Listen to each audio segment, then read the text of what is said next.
What's going on, folks? Painless. As you can see, going a little vintage here. Um, yeah, with the videos. But you see the title, something that I've talked about extensively in the past. And, there's certain YouTubers I listen to in passing. Um, but truth be told, I don't really listen to YouTube videos in terms of on a consistent basis, like, oh, I got to listen to him. There's some people that I listen to out there that, I periodically listen to. A lot of times I'm doing things. I typically listen to more sports commentary, more sports content creators. But the time that I do listen to people who engage in subjects such as I hear things, and it's refreshing to hear because it lets me know that I am not batshit crazy or way left in terms of my thought process. But again, you see the title. I just came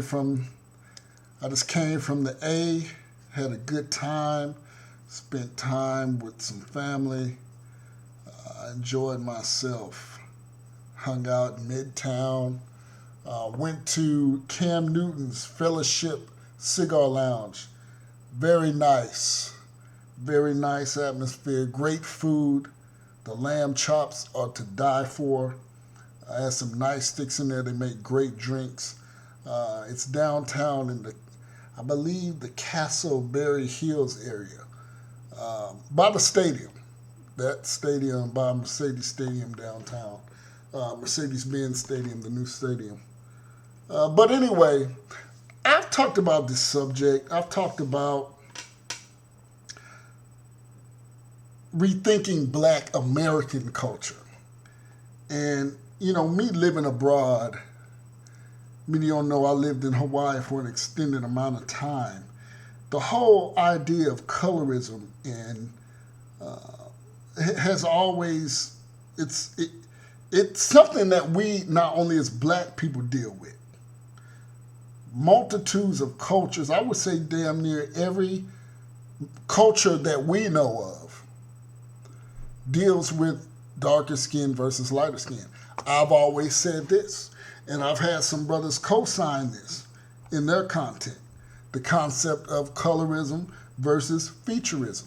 Now, while I didn't use that term featureism, concerning the Black woman, I've said I've always found Black women attractive. My issues were never with, and I suspect a lot of brothers' issues are not with the looks per se of Black women. Black women are beautiful. I see, speaking of Black women, especially being in Atlanta, man, I was on the Beltline and even at the couple spots I went to.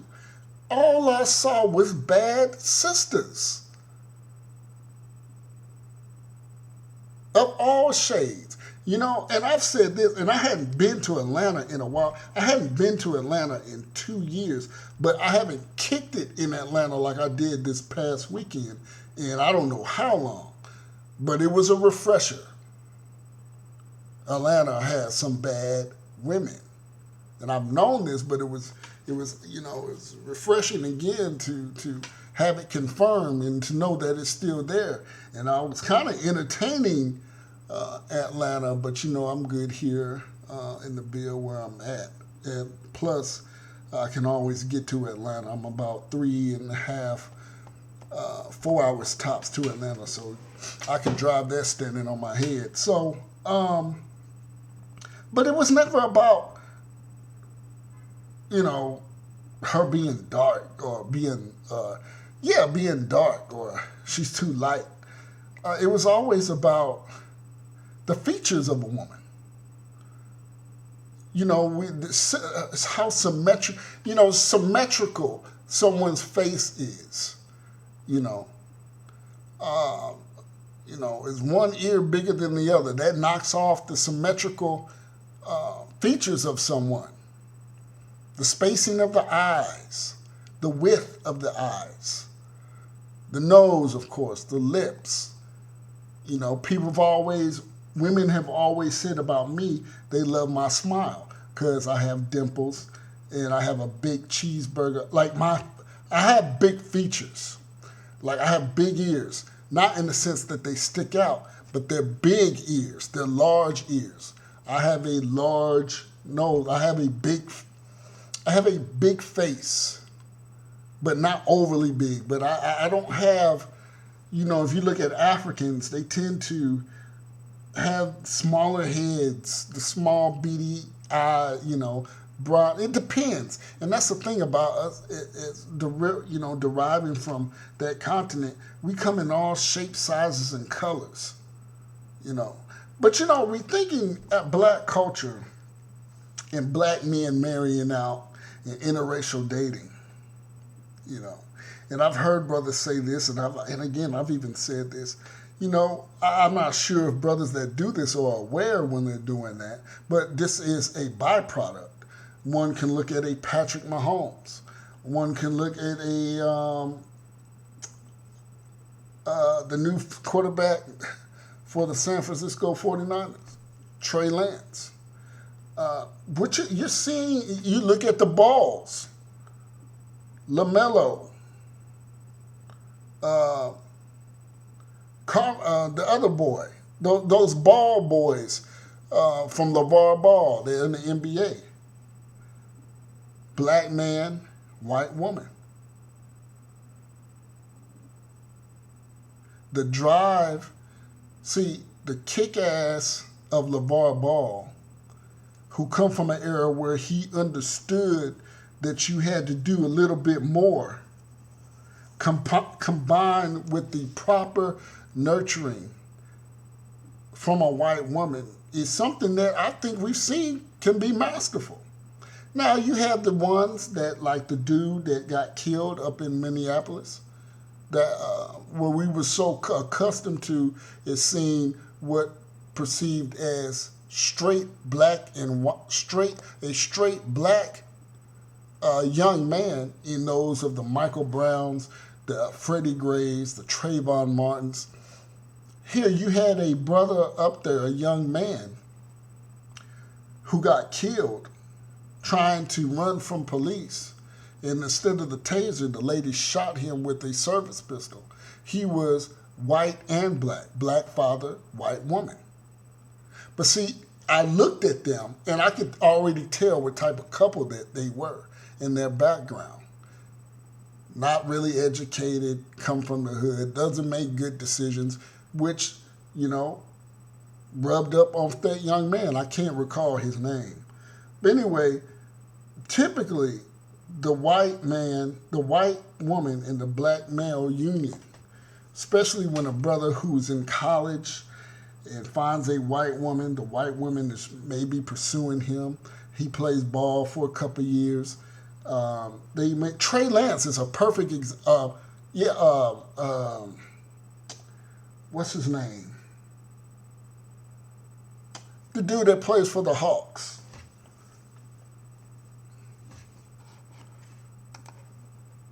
I gotta look him up. I can't believe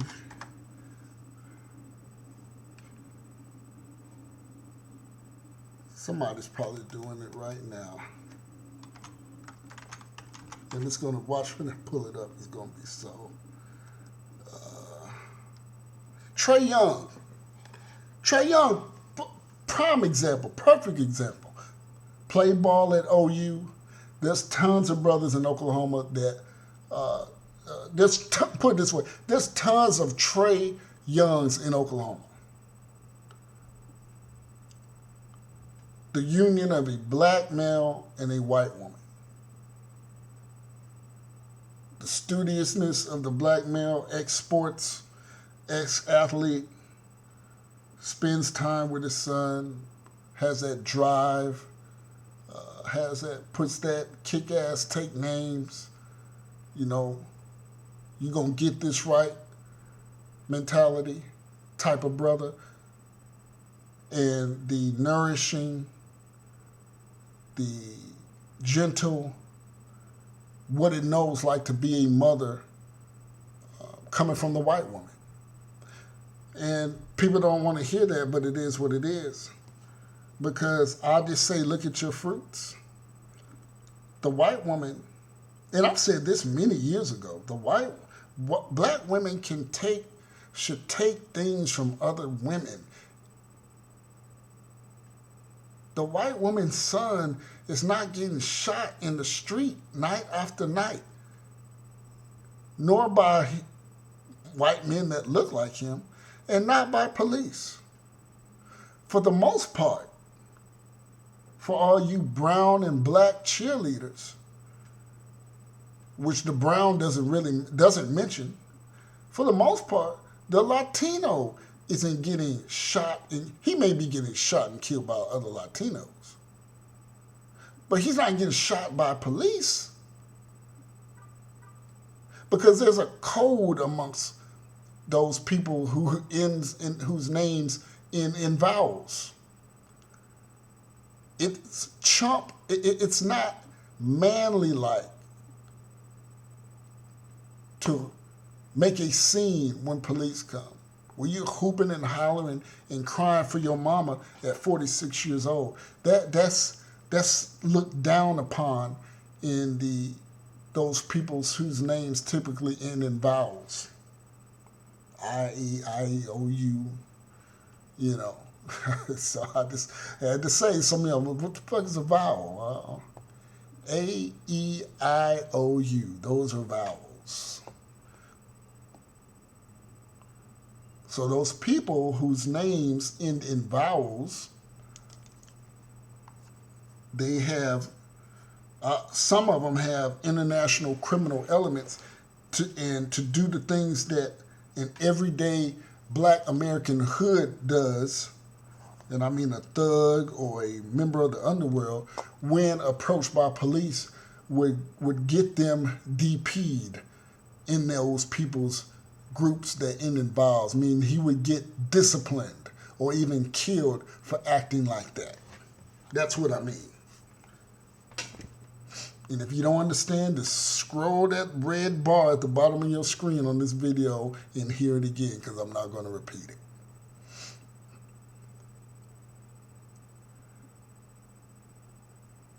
So yeah, their sons, you know, especially the Asian woman, they're really not doing nothing. Now, do they have criminal elements? Absolutely. But I said we always do the most. We always funk it up. We do the most, okay? While you had Irish, Italian gangs, in most instances you still do, especially Asians who control the drugs and the weapons. You know, you don't see Asian thugs hanging out on 35th and Prospect. Really. I was in Atlanta this weekend, up near Mechanicsville, right outside Mechanicsville. Saw all type of Piedmont, we go to Piedmont Park. All you see is gentlemen that look like myself, beeping and bopping, and now I know Atlanta's a black city, but you know what? I've seen this in Kansas City, Los Angeles, Atlanta, St. Louis, Houston, Dallas, San Antonio, Denver. I'm just thinking of Philly, Baltimore. I'm just naming all the cities that I know I've been to. I know I've been to more than that. But the commonality is you see Negro males shifting around those cities. So the union of a black male and a black woman, see, in a white woman, you're seeing good things, and and now it's becoming common now. The Patrick Mahomes.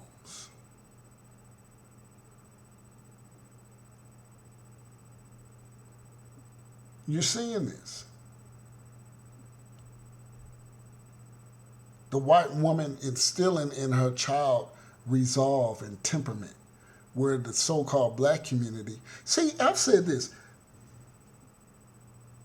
The quick-tempered, easy to kill, all this killing in the so-called black community, that is derived from the inability for the black women that are raised in these hellions to control their emotions,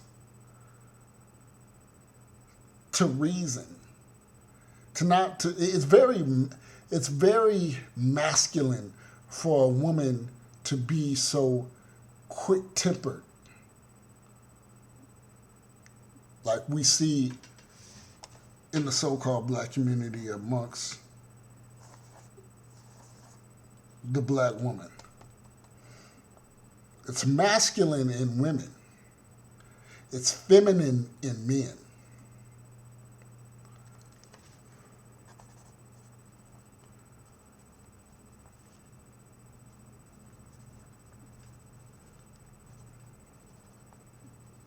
It's not cool to see a dude, like to me, a dude that flies off the handle, who's very emotional, who can't gain, who can't hone in his his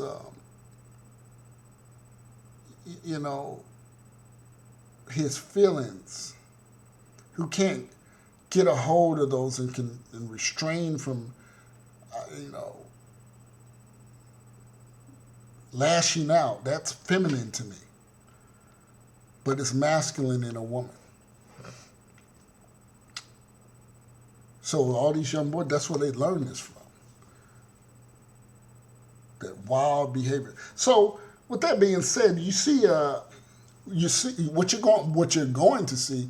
You're going to see a group of black men that have gone on from black women and choosing to buy their acknowledgement, advertently or inadvertently. It's going to create a new culture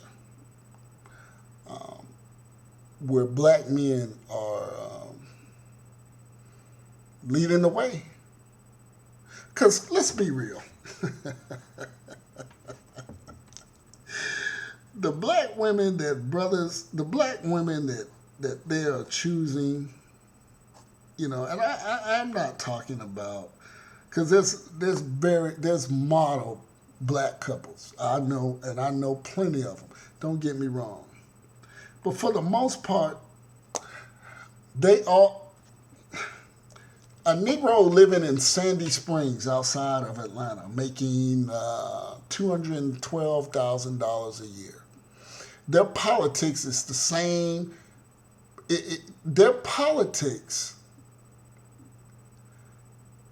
and approaches toward politics, race, and economics is the same as someone living in the Bowen Homes, who's not even making any income, but living off the state or federal government.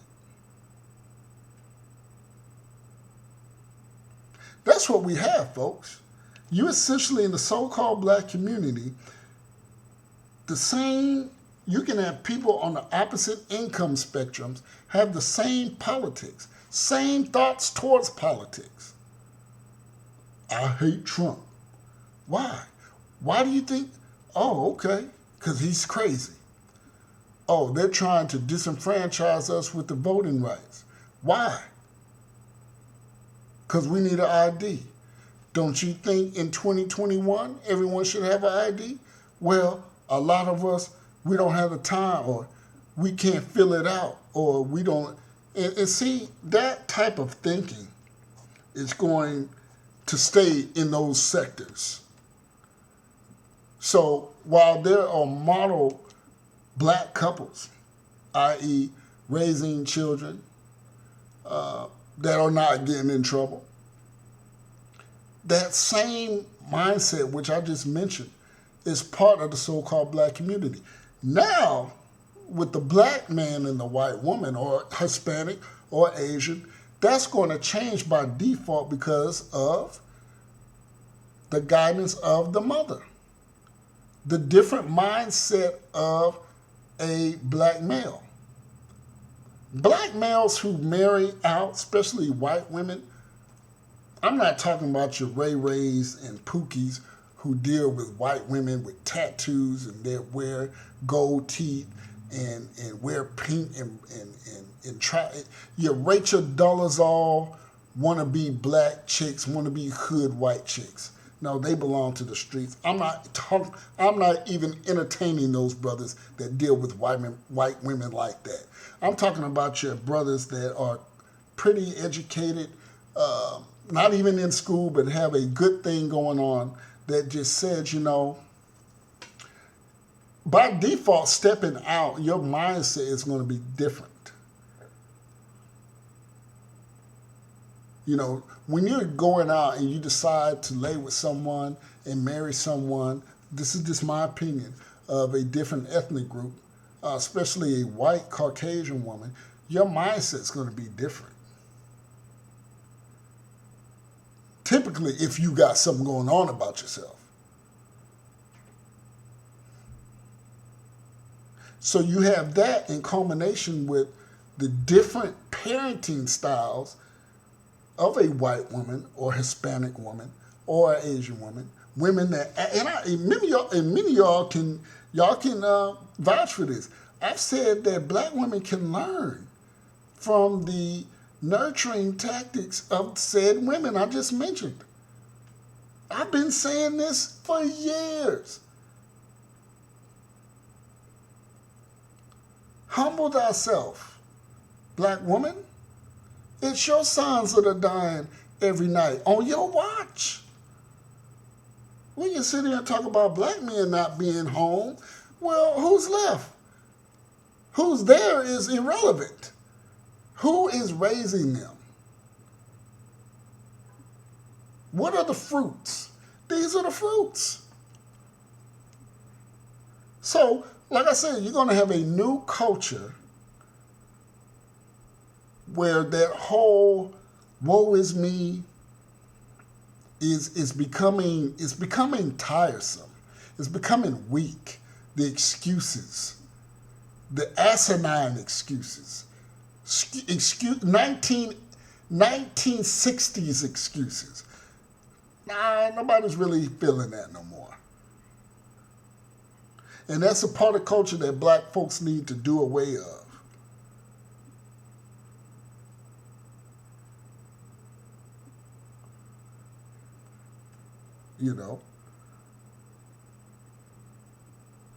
When two black folks get together, a black man and a black woman, and even I've noticed this, and even it makes me hesitant with dealing with sisters, especially in the South. I already know her MO. Surrounded by church niggas, looks down on someone who doesn't, a family looks down on someone who hasn't been to church, bad eating, not really into fitness, and likes Tyler Perry movies. See, and that's, I don't like that.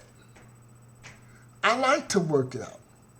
I like a good plate of spare ribs, some fried chicken, and some black eyed peas every now and then, maybe once every damn, because I cook. Some of y'all on my Facebook, you see I throw down. I don't eat that every day. And then, but food is not the it's not the focal point. But I just know, I'm just saying, I know her thought patterns.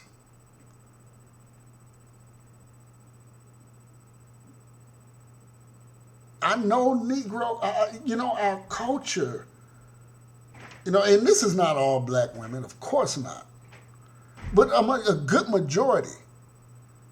Like I'm single, been single for 5, almost 6 years. To to sift through and find a decent sister is hard. It's, I mean, I know that sounds weak of me to say, but it's hard to find a decent sister out here that doesn't have tattoos all over her damn arms, you know, who doesn't have a basketball squad, you know, living with her. It mean a gang of kids, you know, a woman who's, because I like voluptuous, curvy women. Don't get me, I do. I like something to hold on. I don't want, you know.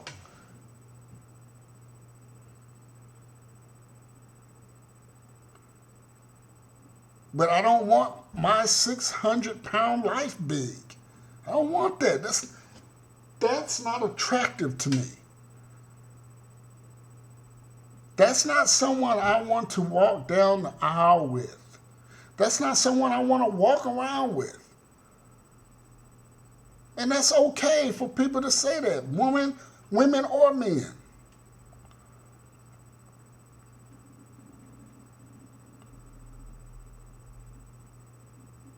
And since our culture,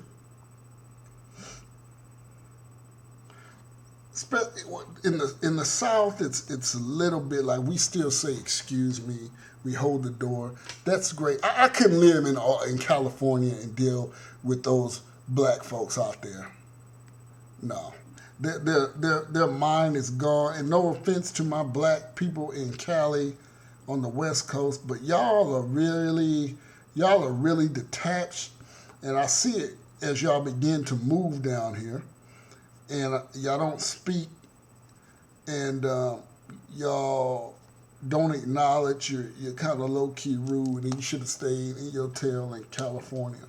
Or up there up north. I couldn't. I'm while the so-called black community culture is shit for the most part, in the South, there's still some hope. I remember telling a girl here, I said, you know, in the South, a gangster, he'll kill you, but he'll still go home and say, yes, ma'am, no, ma'am, yes, sir, yeah, you know, hold the door open for you. You know, he's not an ass, speak to you if you're in the aisle, you know, nod his head. See, you're not going to get that in Miami or Philadelphia. So there's still some inkling of hope in the South. But that, too, is becoming, because a lot of these Negroes down South are one fork short of one cart short of a full deck, rather. Yeah, so you're going to see a new culture. You know, that's what you're going to see. You're going to see a new culture, new frames of thought. You know, and another thing was, I know she's religious, so her logic, that whole pray about it shit, instead of doing that's, you know, I've discovered this with simple conversations with white women. This the whole thought process.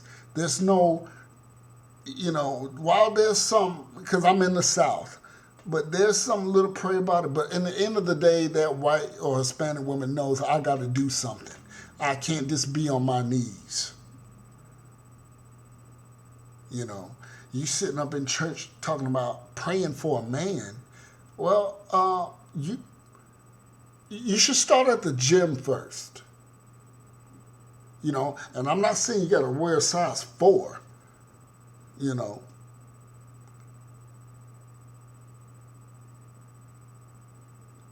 you see, these other groups of women are doing. Y'all are not doing. A lot of y'all are not doing. And this is what you're going to have. You're going to have more Patrick Mahomes,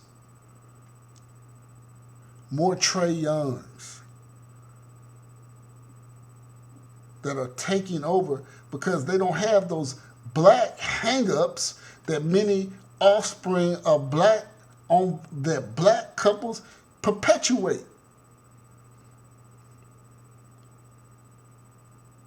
Scared to speak, scared, scared to talk. All these little hang-ups I see us have as black folks that we still instill in our kids.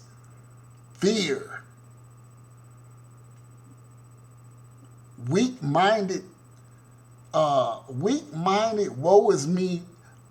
Because we black talk. I hate that shit.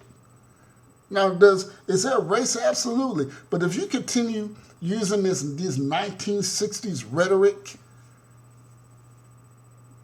this old template, no.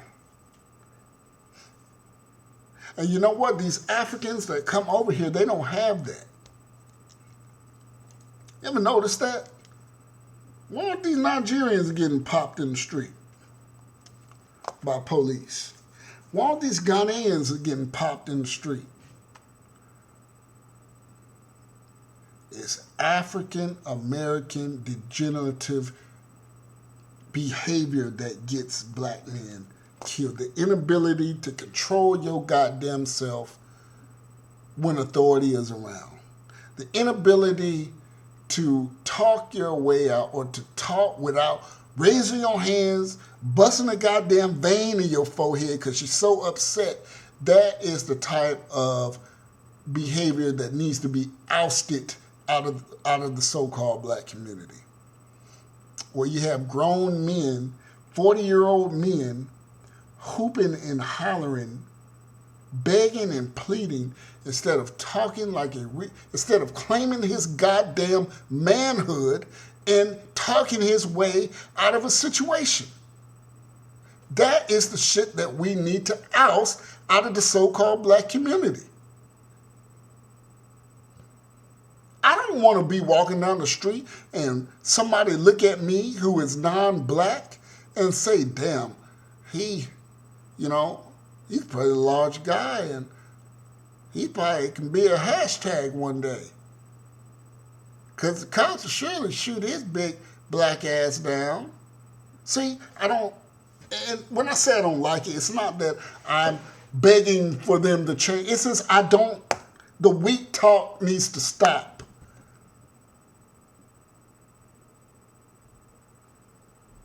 You sitting up here talking about some goddamn IDs for voting rights, and then I say I bust your goddamn ass by debunking and destroying your argument about the ID. Then you move to where they can't bring us water in the line. When the fuck I can't think of the last time I've had someone walking up and down the voting lines passing out water or asking, drink some fucking water before you go stand in line to vote. Or bring your damn thermos in line. See, it's that little tit for tat bullshit that I be talking about. They say they can't hand out. Who gives a shit?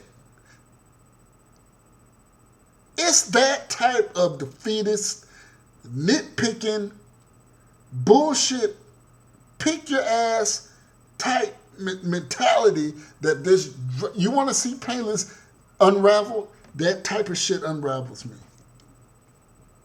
That type of defeatist, let's see what I can pluck out the air and be defeated about shit that I'll be talking about. You worried about some goddamn water. Shit, y'all don't even vote. Only time y'all vote is every damn 4 months.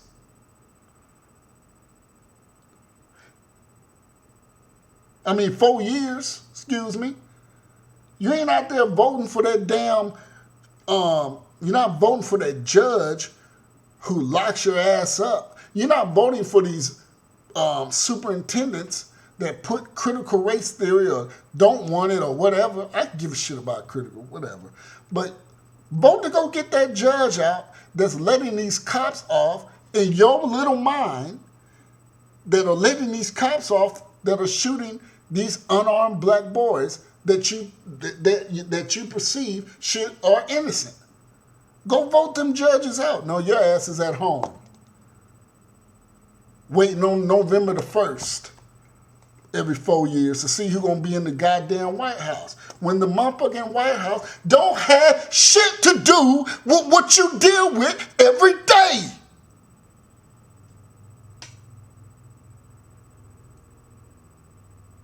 Gosh. Shit. God damn. Tired of you. You know what? Get your ass out there and vote for the things that count. Stop treating this shit as someone who's gonna take fucking names when Miss Lane walks out the goddamn class.